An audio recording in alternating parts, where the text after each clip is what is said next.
Listening to podcast is no replacement for real training. While we attempt to provide accurate commentary, we hold no responsibility on how you use the information we provide. Get medical training.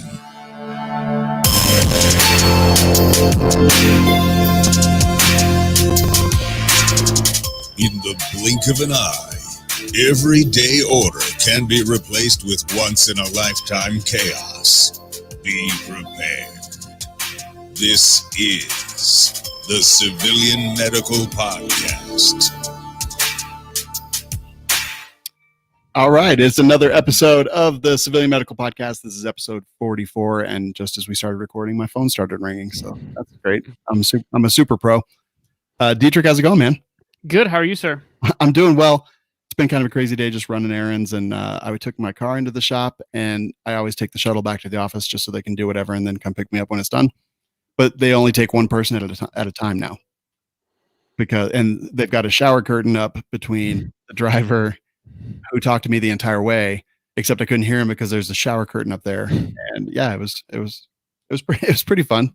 That's the worst thing ever. Like, I feel like these people wearing masks and they have the plexiglass up and all this crap. And I'm like, look, I am deaf. Like, I can't hear you, and you're mumbling behind a mask. Like, it doesn't work well for me. Yeah, it was super tough. He wasn't wearing a mask though, which I guess is good. Yeah, because I guess the sirens and shooting guns, all that crap, like my hearing sucks. So I do try to read lips a lot. Like, I'll focus on your lips to read them. And I'm like, man, if you're covered up with a mask and I can't hear you, you're mumbling. Like, I don't know what to do about that. I totally understand. We do have another guest back with us today. Last episode, I guess, we did CPR, basically did a CPR class with Bobby Wales from the American Heart Association. And today we've got a representative of a woman-owned company. She's the head of sales and marketing, competitive shooter for Quarter Circle 10. Maria Mathis, welcome to the show. Well, thanks for having me, Sean. And Skinny Medic, we're back together again. It's nice to see you. Last week or the week before that, I have no idea at this point. It's COVID. Exactly. We were on Rainier's podcast, so it is a pleasure to be back with the Skinny Medic and now Sean. Yeah, absolutely. We prefer to call him Diet Rich. Yeah, I should have changed it on the guy. But yeah, that's my new nickname is Diet Rich. Yeah. Future YouTube channels coming out. Dad bod medic. Hey, that's ugly. You can't do that to me. It's true. I'm going to have to draw on my Civilian Medical Podcast shirt because it's got like one skinny one and then the bigger one is me, but I'm going to have to like put like a baby bump on the skinny dude. Dad bod, Skinny Medic. Dad bods are in, okay? You guys leave me alone. Hey, no, I'm all about the dad bod. You are not going to catch me, down in it. I think it's funny. I love it. It's ridiculous. But yeah, I was on a podcast with you and I was like, cool, you should come over to Civilian Medical because we talked a lot about medical on that show. So I was like, hey, I've got this show that Sean lets me hang out on, and Sean's really the expert. I just kind of nod and smile, and so it works out. I'm just here to look pretty. Dietrich has all the information. You are model quality, my friend. I'm looking at you right now over the Zoom call, and I'm like, wow, this guy. Yeah, that's at least he got a haircut. I was like, there for a while. The COVID hair was growing strong. I kept the COVID beard though, like I'm growing it still, and it just, I mean, my facial hair grows really, really, really slowly. So I had like the George beard for like 20 years, and yeah, now I'm rocking with it just a little bit more. But this episode is going to be just a little bit different. We're going to kind of divert from purely medical into just a little bit of tactics and equipment, and just kind of talk about how we travel and things like that. Dietrich, why don't you start us off? Where'd you want to go? Where'd you want to start? Yeah, so I'm kind of thinking with the riots and the protests going on right now, just did an after action video on one of the videos, and we're seeing it pretty much every major city that there's protests and riots going out. So as you're traveling, what gear are you carrying? Obviously, 100% you should be carrying medical because if it's a bad environment, EMS isn't coming. In some areas, the cops aren't coming anymore now. They're walking away. So having some protection on you, able to protect yourself and your family is super important. So I feel like every one of the men and women who are watching listening to our show are prepared mindset, even though they might not call themselves a prepper or survivalist, they probably are in some sort. So what are you carrying on you? And just to kind of give a quick review, what I typically do is I have a set of gear that's my EDC, what I'm carrying on me. And then I have a backpack that I can grab as a quick go bag or get home bag, whatever you want to call it.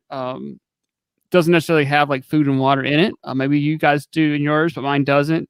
And then I have stuff in my truck. My truck is loaded to the gills full of crap, but that's kind of so I can get to stuff, more stuff, bigger stuff. But so it's basically the 3 stages of preparedness. So that was kind of my thought process. So I thought we could go through it. You know, what are you guys doing, and kind of talk about some stuff, and maybe give our listeners some ideas on how they can be more prepared for civil unrest. Yeah, I mean, I think the first thing real quick is just define kind of what kind of threats we might see. And Maria, what kind of threats do you think we need to prepare for in these uncertain times? It's a tough call. I think it depends on your area, where you're going. If you're obviously going to a major city with protests, I think you need to identify that it's probably going to be crowd-based. So that's something, you know, being aware of that. I don't know if you guys watched the video with the New Mexico. Oh, yeah. So there's that situation. And what do you do after that, you know, while you wait for the cops to arrive? Because those people did not seem like they were de-escalated at all. No. They were definitely just as loud. Sorry to interrupt. They were definitely just as loud. They were just a little bit less likely to attack, I think, personally. Yeah. Well, the other thing too is, are you in this by yourself? Are you with someone that can back you up? I think those are things you need to be considering when you travel at this point, for how you handle situations. Is it better to not get involved in confrontational issues if you're by yourself? Or is it something that you feel is morally necessary to get involved? So I think people should really be thinking about these things, because gun owners, as it is, we walk a fine line with politicians, and I can't imagine us yeehawing out there and it going well for any of us. So that's kind of where I stand on that.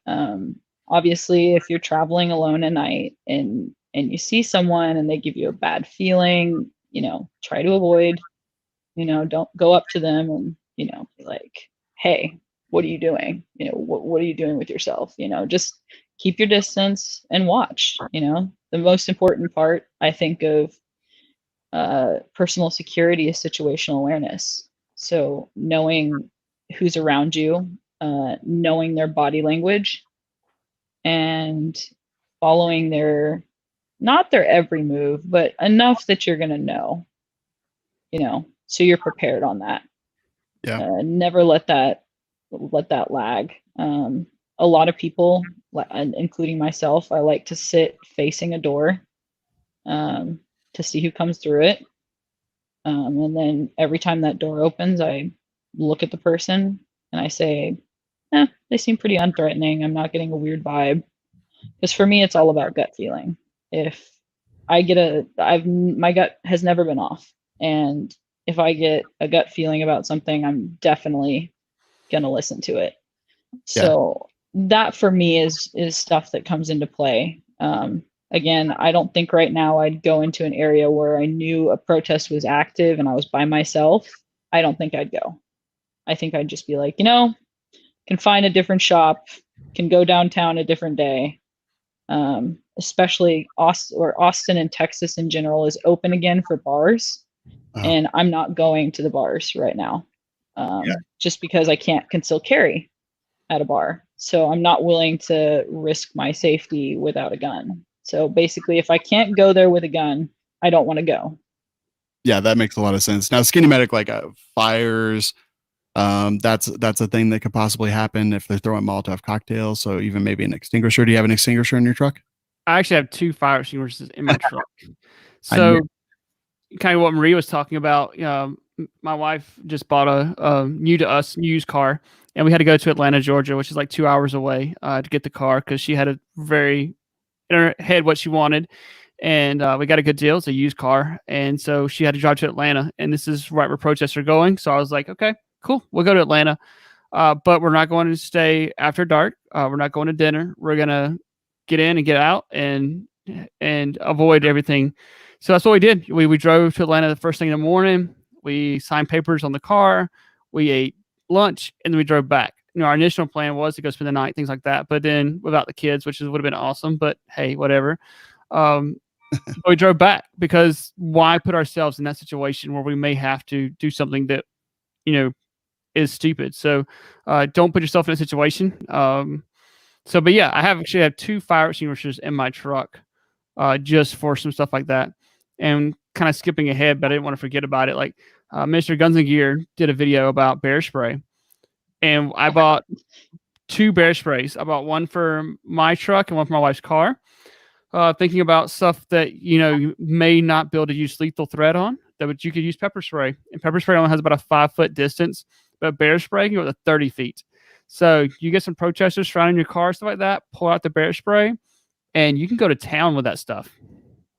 Yeah. Well, I had a car full of bees that I drove 3 hours with. I had 20,000 bees in my car, held in place by an ammo can and an ammo box. And I was ready for a protester, and I was just going to chunk this beehive at them rather than bear spray, because I think that would just make, and who doesn't want to chunk bees at people? That would be awesome. I would like to see that on Instagram. I actually would too. That would be amazing. But and those bees were angry when I got them home. Man, were they angry. Did I just see a bee crawl across your camera?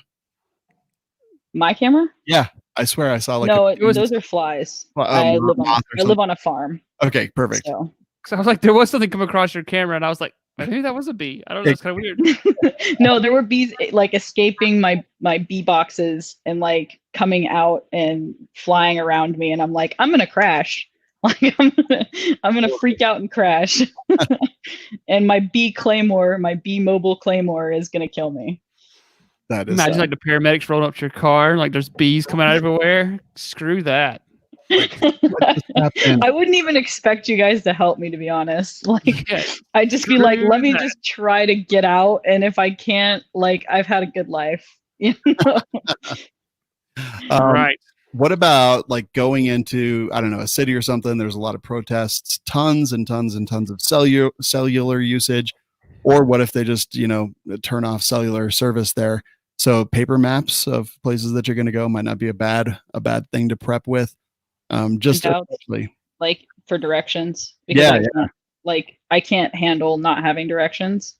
So I would drive around aimlessly with a map. So I would need like a written address and then like some Google Maps assistance. Yeah, and for me, like I'm not going to plot a route on a map or anything like that. I'm just thinking, if things, you come up along and they've blocked off the road with flaming tires or something like that. Like, okay, well, how do I get out of here and not end up going down dead end streets and things like that? Not necessarily navigating to a location, but just doing some tactical evacuation style stuff and getting out of that neighborhood and not getting boxed in or anything like that. So definitely not.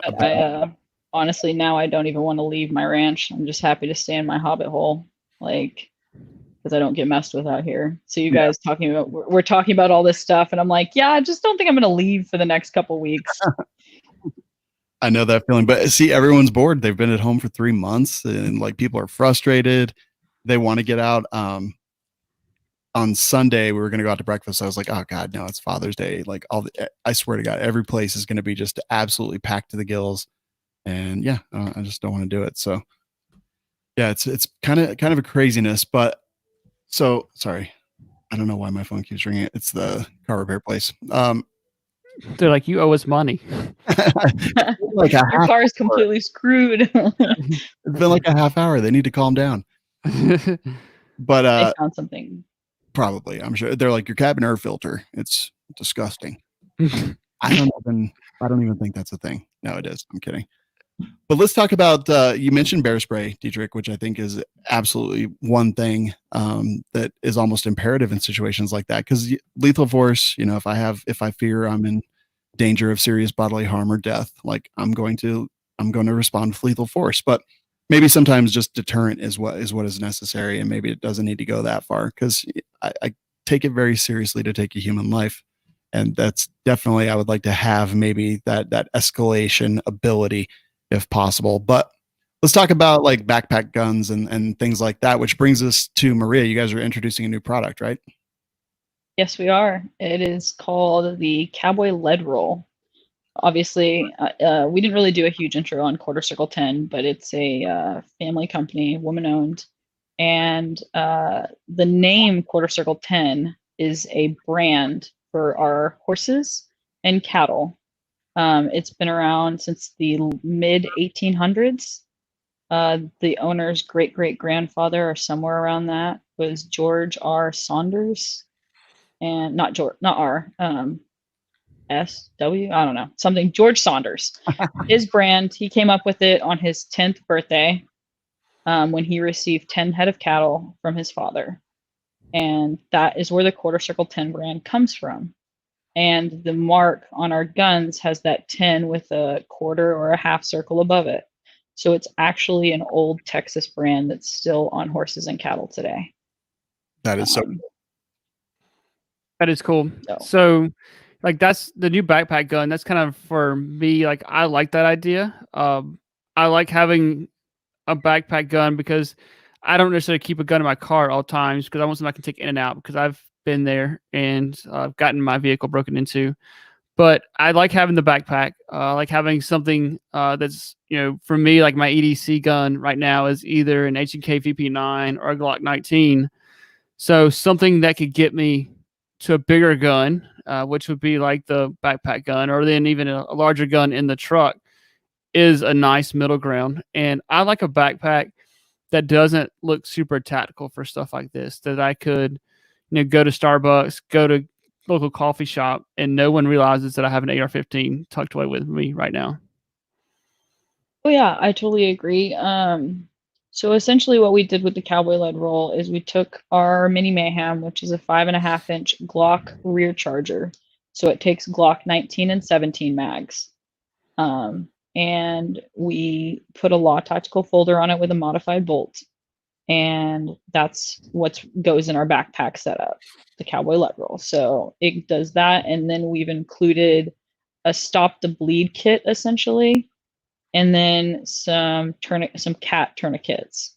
Well, you get one cat tourniquet and you get one Stop the Bleed. And it's, as you obviously know, it's not going to last you in the forest for a week, but it's enough to get you to a hospital or to medical.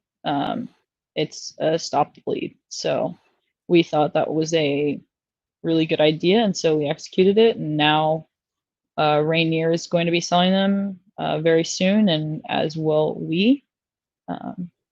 So that's where we stand with that Cowboy Lead Roll that I'm super excited to release. Definitely. I've seen the kit. It's very similar to, it has the same components similar to what I would carry on my ankle kit that I carry. And the ankle kit is part of my EDC. I wear pants a lot. I have chicken legs. Nobody wants to see those.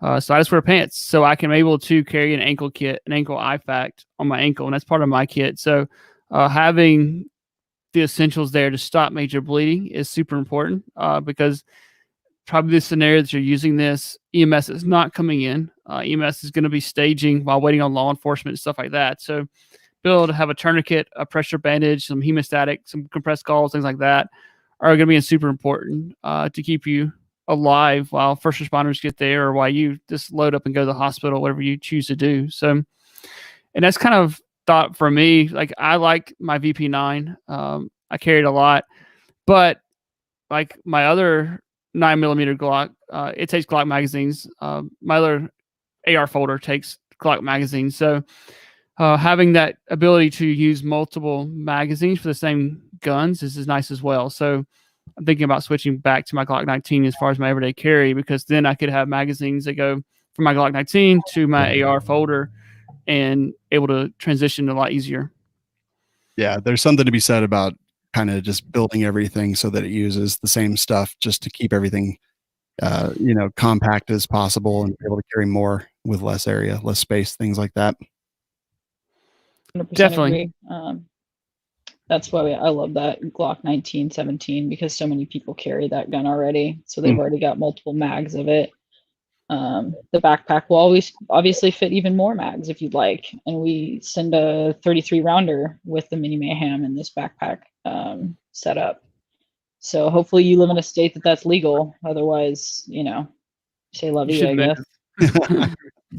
No, this is, I mean, it's so, and the backpack. So this is the thing that I love is the backpack doesn't look super tactical at all. Like it's very discreet. And that's a different backpack. The one on the website is not the one we went with. It was just one that we had.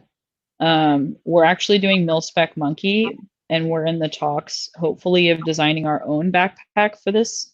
But right now, we have one specific that we just got from them. So the initial couple will be a certain type, and then we'll probably be switching further down the line to something less. It's not super tactical as it is, because unless you put a bunch of stuff on your backpack like I do, a lot of people have regular backpacks with straps. It looks like a hiking backpack, in my opinion. Yeah, MilSpec Monkey is awesome stuff. Aaron has a pack of his that we've literally taken to SHOT Show for 8 years straight, I think. And I mean, it's not so much as frayed or anything. So excellent choice, and he definitely makes some really good stuff. Yeah, so I'm very excited to be working with them, and like I said, hopefully, possibly designing something specifically to the Mini Mayhem that might include a place where you put your plates. So that's something we're thinking about. But to start with, this is where we're going. And obviously, you can put what you need in there. There's enough room to put probably another handgun and maybe some other essentials that you feel like you need. And I think that's up to an individual. What the individual needs for their own situation is very specific. It's not all going to look the same. The only thing that ever looks the same is a stop the bleed, a tourniquet, and a gun.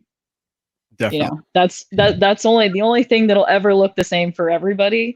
Mm-hmm. But then again, the gun is personal preference as well. I'll sit here and rep my product every day, but if someone has a different preference, I'm not gonna, tell them, no, you have to do quarter circle 10. Like, yeah, obviously, please, we have an amazing product, but yeah, personal preference is personal preference. You were talking about AKs and I got offended. So. It's true.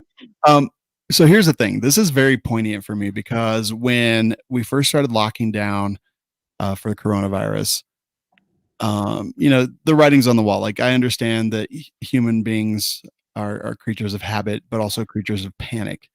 And the first thing that I did is I spent an entire day getting all my locations squared away, getting food, getting water everywhere that I needed, but also building multiple backpack guns and or putting together kits. And that was actually a little bit harder than I expected it to be, because most of my stuff isn't super, super tiny or short. And some of my backpacks didn't fit the stuff that I wanted, but I absolutely, without question, put, pistol caliber carbines or folding stocks and just all kinds of stuff. And then I staged multiple packs at each location. And then I was just carrying one around with me. And since I don't ever leave my guns in the car, like, I would have my AR pistol in a backpack, put it on and go into Walmart and do the shopping and then just go back out.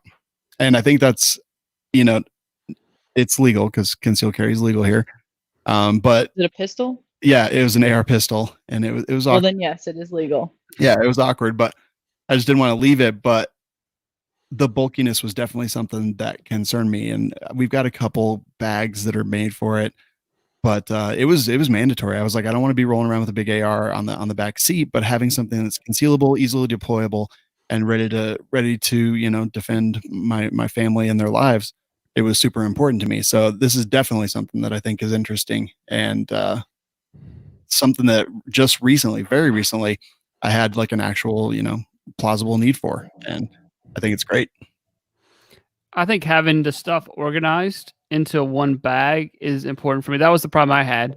I have so much crap strewed everywhere. I was like, all right, I'm trying to get stuff organized. Like, all right, here's a couple magazines. Here's an IFAC that I want to use. So to be able to have a dedicated bag that you can leave at in your garage or your office and you pick up and take it with you is important. So I think keeping organized is a nice feature here. So Maria, what does your EDC look like right now? Like, what are you carrying on an everyday basis? You guys are gonna shame me because I'm on a medical podcast, but I do not carry medical supplies on my body because I just you're fired. You're out. We're done. Yeah, no, we're done with the podcast. Kick me off, and I'm horrible with tourniquets. That's definitely how I'm gonna die. But I spend most of my time in my car because I drive just a ton. A couple of weeks ago, I drove from Texas to Florida, then back to Texas, then Texas to Arizona, then back to Texas, and then Texas to Florida again. And I was strapped. Like, I have a lot of European friends, and I was telling them what I had, and they're like, "What are you in a war? Like, is this like, what is going on?" So essentially what I was doing was I had a 300 blackout, 10 mags, body armor, big knife, another knife in the door, and one of those knives that has the glass breaker, and then my IFAK, and then a bigger medical kit in the far back, loads of ammo, you name it, I probably have it in my car. But yeah, I was rolling around with body armor, knives, 10 mags, and then I usually carry a sorry about that. Just lost my train of thought. Body armor. PCC. Yeah. A PCC. So I'll keep on top of the 300 blackout with the 10 mags. I do a Glock small frame, one of ours, and it takes 17 and 19 mags, and that's got a flashlight on it and side sights. And then I also carry a Glock 43 on my person and the Glock 19 in my console. So and then usually when I do demos, I'm rolling around with 7+ guns. So there's that too. I'm just a mobile armory. That is awesome. So I've had people ask me before, they're like, are you paranoid? No, I'm not paranoid at all. And then the next inevitable question is, what are you scared of? And my answer is always the same. It's like, I'm not scared of anything. Like, I am prepared for anything that should come my way, including nothing. I'm prepared for all of it. And yeah, exactly. That's how I'm like, I am not scared at all. Like, there is no terror for me. It is all just preparedness. That's what it boils down to. Like, I hope I never use one thing in that whole kit. I hope I am never in a situation where I have to do that to someone or, anything like that. But God forbid it does happen. I value my life more than some stranger attacking me. Yeah. I'm not going to sit there and lie and say that, no, I'm not going to pull a gun and shoot this person if they're an active threat to me. Like, and I will not have a problem doing it, and I will not feel bad, because if you're threatening my life, we have a problem. And I mean, like, active threat. They're coming at me with a knife. They've done something. Like, I'm not just saying walking around looking sketchy, but just like an active threat, whatever that may be. Yeah. I'm in fear for my life or serious bodily harm. And exactly. So, Skinny Medic, getting back to your original 3 stages. So EDC, so you said, Maria, you said you carry a Glock 43, like, on your body, on your person? Yes. Yeah, I carry a 6-hour P365 these days. It changes a lot because we review so much different stuff, but that's kind of my go-to these days. And Skinny Medic, what did you say yours was? So right now it's a H&K VP9. Look at you. I do love that gun. I do too. It's actually a great gun. Fancy. It is. And Skinny Medic, do you carry gear on you 24/7? Yes, like I carry a Surefire flashlight. The little, I don't remember what model it is. It's a little flat one. I can't remember. And then I carry a pocket knife. Yeah, I have a knife. I have a flashlight, and I said it before, like I wear pants 99% of the time. The only time I really wear shorts, I'm at the lake, so these white chicken legs hang out. But I carry the Warrior Poet Society ankle kit. I've been carrying that thing, gosh, probably almost a year now, maybe not more. I haven't washed it yet either, so it probably smells awful, but I don't really smell it. So, but yeah, so that's my EDC. Far enough down. Yeah, it's far enough down. It's fine. No one's smelling my feet unless they're super awkward. But yeah, so that's my Sean, EDC. are you that awkward? No, not really. Not really. I'm not down with the. I doubt it. I hate feet. I don't hate feet by any means, but I'm not. They don't really. Smelling them offers me a no pleasure. See, like even on the ambulance, like when someone's got their legs hanging down, like I always cover up their feet with a sheet because I do not want their feet anywhere near me at all. So I'm hearing you're a weird foot person, like my friends, or two of my, one of my friends. She freaks out when feet are anywhere near her. Oh, yeah, man. don't touch my feet. I don't rub Candace's feet. I don't do feet at all. So nasty. So my EDC is a Streamlight USB, just the little rechargeable USB, and it's awesome. Like I love this thing. In fact, I bought 5 of them because I lose them regularly, but they're only like $25. So, and then knives, I always carry a bunch of different knives, mostly for box opening, but you never know when you have to ventilate an idiot. So I carry it out the front right now, which I mean, I don't even know what brand it is. It was a gift, and I've worn the paint off of it. But I've also got like other stuff that I carry just depending on what I throw in my pocket that day. 6-hour P365. I carry an extra mag, either appendix in my holster or in my pocket, which is more comfortable than you would think. And then here's the thing that I have not figured out yet. So like Skinny Medic, I also use the Warrior Poet Society ankle rig, but in the summertime, like I wear shorts constantly. I haven't put on pants in like 2 months. So I don't know exactly how to. I always have my Warrior Poet Society right next to me, and I keep my med kit in my car, like a bigger one, but I don't know how to do it. If I'm belly band, perhaps. I was going to say, what do you think about the belly bands? Like I saw Mr. Guns and Gear video where he actually mentioned us, which was pretty cool. Oh yeah.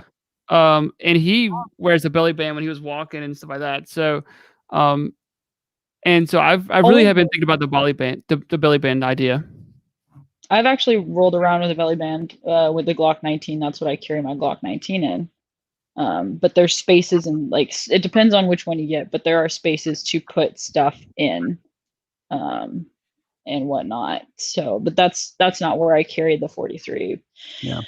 And I don't like the belly band is not as comfortable for sitting for me with an appendix carry because it just really digs. That's why I switched to the concealed carry flashbang holster. And I have not convinced me carry for otherwise. years and can't do it. I love appendix carry. Actually, I got used to it. I love appendix carry, but I just like when I switched to the flashbang holster, it's so much easier and so much more concealable for me because women's pants are always stupid tight, and you know I'm also blessed, so I can carry it. I could probably put a 19 in there and no one would know. What do you mean by blessed? Really? We're going to be that specific? I was asking for a medical show, sir. This is a medical show, sir. Just asking for a friend. I don't know. Maybe I don't have the right holster for appendix carry. I mean, I've tried. I've ordered 2 of the Black Rhino concealment holsters. Yeah. Sean recommended them. And I love them. I've got to figure out appendix carry. I try, and then I don't do it anymore. I'm like, screw this. It's very dependent. I will say, so I mean, this was pretty comfortable. I actually forgot that I had it on until I started talking about it. But it's kind of one of those things where once you get used to it and you just realize that your life is going to suck every day that you have it on. I think that, I mean, it doesn't even bug me. I didn't even notice it at all, but appendix carry, like it's not as comfortable as some other methods, but now that I'm used to it, I actually love it a lot. So you guys mentioned the belly band for medical and stuff like that. So the difference between Mr. Guns and Gear wearing a belly band and me wearing a belly band is he does a lot of sit-ups, but I have a lot of trouble sitting up, if you know what I mean. But the belly band shows on me like extremely well, and I'm already carrying a gun in my pants, so I don't want to tuck a bunch of medical gear down in it. But I mean, maybe that's the option. Maybe that's what I need. Yeah, just loose shirts and whatnot. I don't know. The belly band wasn't bad for me, and I did get used to carrying the 19. But it's just, it's not that I discovered the flashbang, but when they finally came out with the 43, because I hated the 42. 380 is an offensive round to me. So I was much happier when they came out with the 43 and I was able to switch to the flashbang holster. I'm actually probably getting a 43X soon. And we'll see how that does in the flashbang holster. Nice. And I guess I should specify or let you guys explain it. I don't know. You guys know what a flashbang holster is? Mm-hmm. I do. It basically nestles it directly under the breasts, and then your draw stroke is exactly what it is. Flash them and then bang them. Wait, no, flash and then you can draw, and then you can fire. Classy. So you flash them and bang them. Okay, got it. Notes taken. Got it. But yeah, I hear that. It's attached to the center strap in the bra, and you lift your shirt, and then you can draw the firearm and employ lethal self-defense if necessary. Have you done a review on that We Like Shooting YouTube channel? I haven't. No, I'm a never nude, so I don't want to show anyone my stomach or breast area. You should do it. You should 100% do it. Solid B cup. You're fine. I'll wear a shirt. But I don't think a B cup would do it. Actually, I think you have to be at least a C for like solid concealability. Yeah, I think I am. But the problem is that my stomach is as big as my breasts are, so I don't know. Belly band, I'd have to kind of maybe get like a really skinny one that goes underneath my boobs. The belly band, it partially goes in your pants, but another part of it, you guys don't know women's fashion, but we have this awful thing called Spanx. And Spanx it's basically your belly band is going to restrict, not like enough to hurt or anything, but it's going to cover up your belly a little bit more anyway. So just think of it in terms of men's Spanx. In that case, maybe I wouldn't have a dad bod anymore. Then this is exactly kind of better. You would not. So if suddenly I show up looking all svelte and athletic, you guys will know what happened, but don't mention it. Exactly. I was telling Candace about this is not a podcast gear video. Anybody. And she said, "Wait, Mr. Gunsgear was walking." She's like, "I took him for more the guy we like running." I'm like, "I'm not judging." Like, yeah, he's actually kind of a couch potato, and it's awesome. So am I, but we have mixed results. Correct. I've determined that I'm going to die in the zombie apocalypse because I do not run. And it's fine. I'll cardio with like a bike or a rowing machine, but I will not run. You just have to outrun Sean. That's something I know. I gotta kneecap someone and then let them be bait and then like casually walk away. 100%. I play hockey at high altitude though. My cardio is decent. Plus, lately, so I got a VR system here at the office, and I've been playing Beat Saber and just literally like dripping sweat. I know you can barely get me to the gym right now. I'm just like, oh. So that's why you've been working 12 hours a day at the shop. You're like, oh, I'm working, and you're playing VR. Yeah, playing VR stuff and 3D printing guns and stuff. I don't know. It's fun. I just do what I want. So I'll work on my medical EDC because in the summer it is definitely more difficult. I was thinking about actually 2 kind of flat packs that I could put in my cargo shorts, but I also, I don't want my pants getting pulled down all the time. So it would be very minimal, but maybe a couple flat packs that are super vacuum sealed that I can literally just put in each cargo pocket is definitely something that I've been thinking about a lot. Yeah, that's something we're thinking about doing for medical gear outfitters. We're talking about buying a vacuum sealer that we can vacuum seal our own bags and kits, stuff like that. So kind of thinking, like the EDC kit has a SWAT T tourniquet, has a NAR 4-inch flat and compressed galls. So I know the SWAT T is not the best tourniquet on the market, but it would be better than nothing. And so if you could vacuum seal that one, be perfect. Yeah, and I feel if you vacuum seal a cat, it would be good enough for my purposes. Right, and we have the Skinny Medic pocket kit that is vacuum sealed that comes with a cat, has a pressure bandage, has compressed galls, and has a pair of gloves in it, and it actually compresses down fairly. Ma'am? Sold. Because I need an everyday carry pack. Yes, otherwise I will send you one. I will off the show. Yeah, I will send you one. I'll use some tourniquets anyway, so I'll send you a Skinny Medic pocket kit. Yeah, they're straight. And I will feel less ill prepared. And then I'm gonna have to take some like more tourniquet classes because again, that's how I will die. Yes, so you need to find like a stop the bleed class or like a first care provider class, something like that. You can go to bleedingcontrol.org or firstcareprovider.org and probably find something I've in done Austin. one. It's just more of a practice at this point. Just because I work a lot of hours and I'm usually by myself working those hours right now with COVID. So the idea of like sitting there and trying to tourniquet myself does not sound fun. I do it more often than I'm probably comfortable to admit. Just like teaching classes and stuff, I always demonstrate, and I demonstrate like to 10. So I've literally got bruises on both my arms because we just had our first medical class since coronavirus.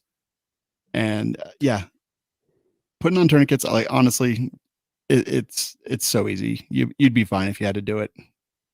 Yeah, I mean, yeah, kind of, unless I'm in like a deep panic and I've just been shot and I'm bleeding out. Like maybe I should practice more. I even have like a house tourniquet to practice with because I didn't want to use my like real tourniquet for that. So it sits on my counter right now and stares at me and shames me. Nice. But, I have yet to mess with it. So did you guys talk about yeah. the med kit that's in the new backpack gun bag? We did. We talked about it. Yeah, sorry, I had to take a phone call. They were trying to tell me what was wrong with my car. What's wrong with the car? I gotta know now. Cabin air filter, I told you. It doesn't matter what. I was Always like, something. Notice that I replaced it the last time because it had been years and they do get dirty. But I've had them do it last time, so they're just trying to get me to do it again. I'm like, do you guys even look? Nope. They always want you to replace it. It's a money scheme. Yeah, completely. So did we cover the traveling stuff? What you wanted to cover, Dietrich? I think so. Maybe kind of talk about what's something cool that you carry in your car that we really haven't mentioned, Sean. My favorite thing that I carry pretty much everywhere, and Maria actually alluded to a knife with a glass breaker, but the Rescue Me, those things they're amazing. I love those things. Do you know what those are? I do. Those like the seatbelt cutters that had the little spring loaded. Mm-hmm. Sorry, I didn't realize I've been talking to Maria. My bad. I just kind of jumped in there, but yeah, they're spring loaded. They can have a window punch. They also have a seatbelt cutter, so you can gain access to a patient or get yourself out of the car. Totally. I love those things. They're super compact. They fit in everything. You can buy 4-packs on Amazon for maybe $25. And I have practiced smashing glass with them, windshield, back window, and side windows, and it works for all of them. Windshields are laminated, so clearly it shatters it, but doesn't necessarily make it easier to get in. But the rest of it, it works great. It's just push it up against it and it's done. But you're saying that when I replace my windshield with the crack, I can test this on that? Yeah, definitely. Before the windshield guy gets there. Definitely. It's fun to break glass those things. It's like satisfying to push on it and see it bust and shatter. So it's definitely has a satisfying.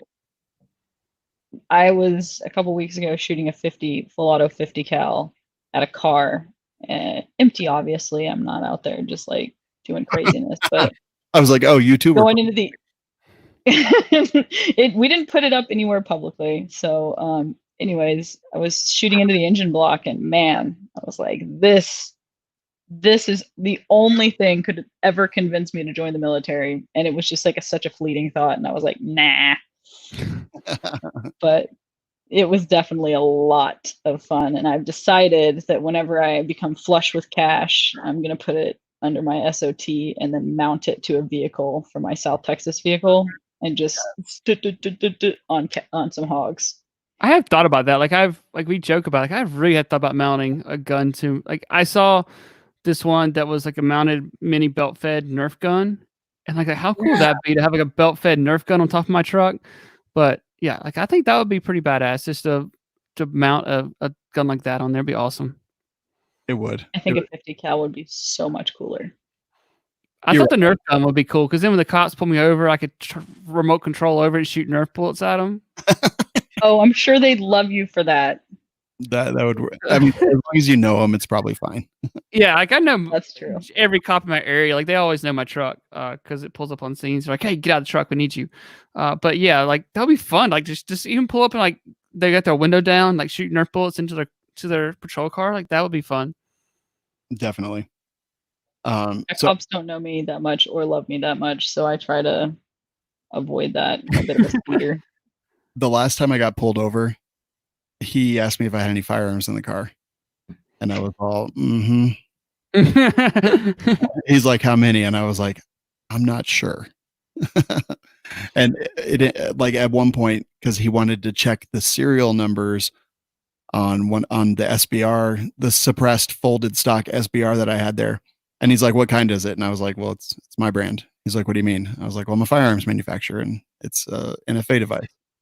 And he's like, what does that mean? Like, what kind is it? Is it Smith & Wesson? Or is it DPMS? And I'm like, no, it's mine. It's my company. And he's like, what? I don't understand. How am I going to look it up? And I was like, I don't know. I don't really care how you look it up. I don't even think you need to look it up because clearly everything here is in order. So he's having me gotta call the alphabet boys. Yeah. He's having me hold it out the window so he can read the serial number off of it. And for me, he's like, okay, go ahead and grab it. And I was like, what do you mean? He's like, get it and pull the backpack out. And then he's like, okay, unzip it. And so I unzip it and he's like, take it out. And I was like, are you sure?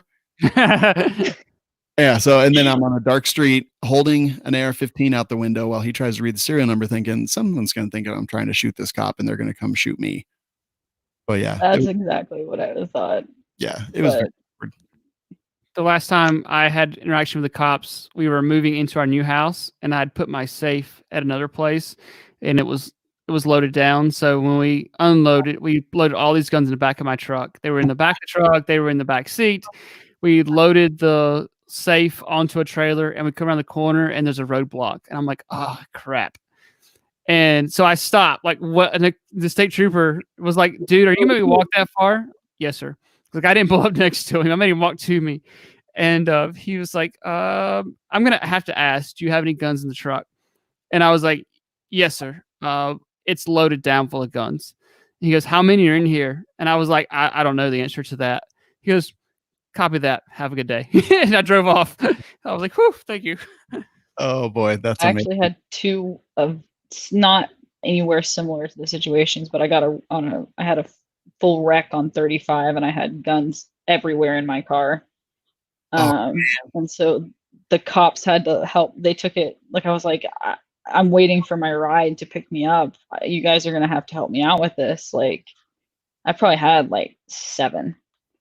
And they're like, I'm like, look, I work for a gun manufacturer. These are all under the FFL. Like, this is perfectly legal.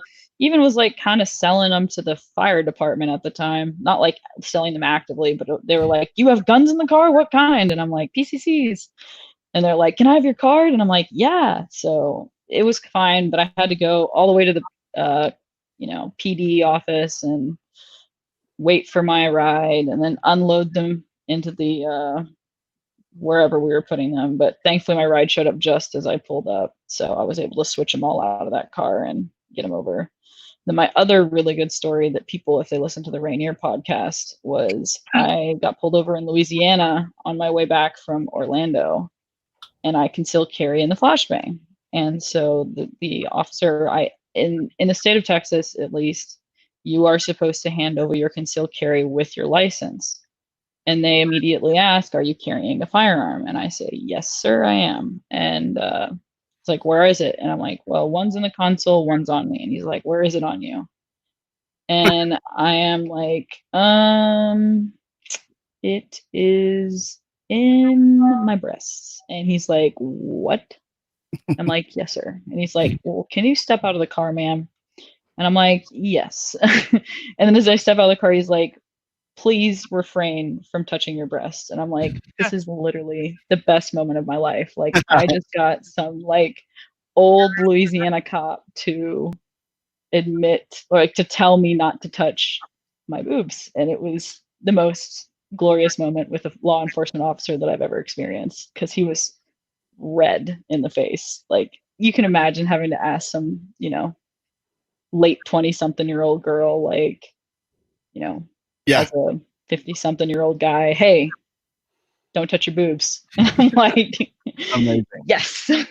It was great. I'm still laughing about it. That is epic. I love it.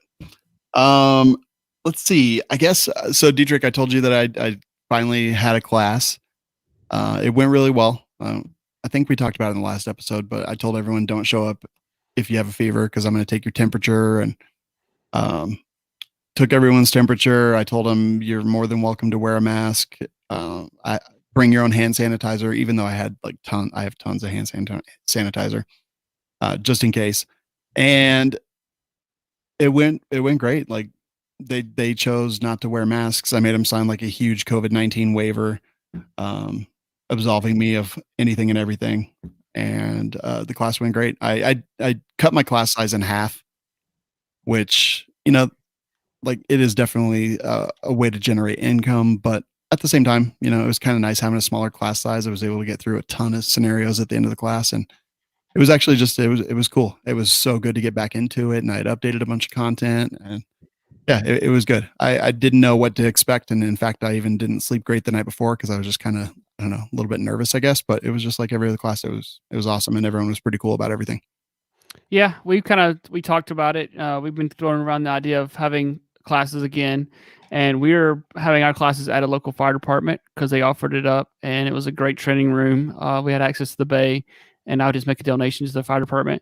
But now, as of today, things are starting to lock back down for my county. They actually canceled EMS training and canceled a couple of fire trainings, a couple of our special teams training. So things are locking back down now. So I don't know what we're gonna do. Like, we may do some traveling. I don't know what the game plan is, but we'll figure it out. Yeah, definitely. Maybe do classes outside. I've been thinking about that. Like, I've got a range that I have access to. Just throw up a couple tents and do it out there because that might be good. But dude, you're in the South, like, so it's hot outside. It's 90 degrees with like 95% humidity right now, currently. So I was going to say, are you trying to kill your participants? Because the South in the summer is literally the bowels of hell. Yeah, no, I'm in Colorado. It's a dry heat. Oof. Yeah. I don't know what the answer is. So. Humid and like 100 and something. You won't catch me shooting until like I'm doing night shoots only. Oh yeah, no, we film every single week, so it's like get up bright and early, go to the range, film all day long, come home with heat exhaustion. Yeah, it's yeah, no, I'm in my air conditioning office, and then I'll shoot because I have my own range at my property. I'll shoot at night. I mean, that's cool. My neighbors love me, but they're far enough away that I live in the country. Like, if I don't have a bar or even a grocery store in my town, excuse me if I have a range and I shoot at all hours. Yeah. So I do not feel bad for that. Yeah. No, not even a little bit. We do have one grocery store in my town, so we have one grocery store, so we're good. I have like a weird, it's not like a gas station, but it's kind of a grocery store. I don't know what it is. It's like, I don't know. But yeah, I live in the middle of nowhere. I live in the middle of the city, but I live in Colorado, and it's pretty. I think our population here is like 370,000, something like that. So, but I can drive 10 minutes and be kind of in the middle of nowhere. So it's kind of best of both worlds. Not too. I can drive it takes about 30 minutes to get to like decent, like, level of humanity. So I'm okay with that though. Like, I'd take the sticks any day, other than the fact that I get no delivery and Uber Eats doesn't exist. So that is devastating, but that's I'll survive, I guess. Yeah. Maria, where can people find out about the new product that you're coming out with, and just Quarter Circle 10 in general? So are we listing like websites, or how would you like me social to websites, all of it? Instagram, wherever you want to do. All right, because I always mispronounce my Instagram because it's weird. I'm pulling it up. First, the website is www.quartercircle10.com. And then our Instagram handle is QTRC10. And then you can find us on Facebook as Quarter Circle 10. And then that's about it. Also, the people that would be also launching this product are Rainier Arms. I'm not sure what their website is. It's just rainierarms.com. Okay, there you go. rainierarms.com. Cool. So that is where you can find us, and they carry a lot of our stuff as well. So you can do however you like with that one. So. Very cool. the one thing we didn't mention, and we'll mention now, is that we are working with you guys, or I am working with you guys. I'll just using Sean as a friend, but so as they purchase the Cowboy Allegro survival kit, leg roll. Said leg. What did I say? Leg roll. Okay, Leg whatever. roll. Lead. Okay, my bad. Whatever. Yeah. We're gonna be doing rep the product and then you get leg roll. Come on. I just want an egg roll. Okay, let's just do it. But as they purchase this product, we're gonna be working with you guys on doing videos on how to use the Stop the Bleed kit. So I think that's pretty cool that they're gonna get. Because like on the Skinny Medic YouTube channel, we say you need the right gear and the right training. So as they purchase this, they're going to get the right gear and the right training. So I think that's pretty cool. Yeah, I think that's awesome. I can't wait to see it and to see the videos. Wait, can I see the videos? Because I think you have to buy it to see the videos, but can I get advanced copies? We could probably work something out. We could probably work out a trade. We might need a little bit of feedback to make sure Skinny is spot on with his presentation. Yeah. So we might leak it to you. Okay, perfect. I want to see it. That's fun. If you're out there and you want to get your own medical gear, I say medicalgearoutfitters.com, and you can use the civilian medical coupon code, which saves you what, 10% off? It is 10% off. People still using it? Definitely. It's still our #1 coupon code right now. So pretty excited about that. Very we cool. did have to change a little bit and start charging for shipping, which is, it sucks, but we kind of had to do it. Yeah. So if you're spending less than $5, it's like charges you $2.50 for shipping because we can ship it first class. And then if it's less than $49, we charge you $5 shipping, which is still less than priority shipping. And then any order over $49 gets free shipping, which honestly, the majority of our orders are over $50. So everyone's still pretty much getting free shipping. But we were just getting hit with people buying like $2 items, $3 items. And it costed me $3.50 to ship their product. So I was like, we can't keep doing this. So we had to kind of fix some things. Welcome to the Thunderdome of shipping, my friend. And medical costs are going up too. Like, yeah, shipping costs are going up. Medical supplies are up 10 to 15%. So it sucks. We've offered free shipping for a long time, but we did have to kind of. But honestly, like I said, I pulled the numbers, and like our average checkout was like $90. So people are still getting free shipping. So we appreciate the support over there. Yeah, absolutely love it. And any final words of wisdom before we head out for the afternoon? Carry medical. Carry medical. Yeah. Like when I say train, I meant firearms and medical, just to specify, including myself. And then that's about it. Stay safe. Absolutely, 100%. What are we looking at here? Sean's a deep thought. I did. It looked like I was stroking my beard. Like, yes. What is it? Physics is a very interesting topic, one that I have no interest in whatsoever. But apparently, I can't smile and take a picture at the same time. So I don't know what that's about. It's absolutely true. Thanks for listening. I will meme you. Do it. We'll catch y'all next time.